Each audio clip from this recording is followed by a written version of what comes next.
Hoy vine a la Alameda a documentar una segunda parte de aquel video que hice unos meses atrás de cómo habían deforestado los árboles muertos o que estaban ya por cumplir su ciclo de vida útil aquí en la Alameda.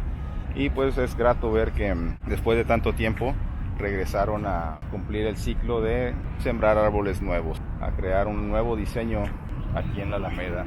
Hay árboles como fresnos, encinos, nogales, huizaches, anacahuitas, que son pues árboles de aquí de la región, que son muy resistentes al calor y aparte son muy bonitos, a mí me gustan mucho. Enhorabuena por todos los que vivimos en Monterrey, el tener la oportunidad de disfrutar de árboles que tal vez en 10 o 20 años nos den una sombra donde quisiéramos estar recostados, ¿no?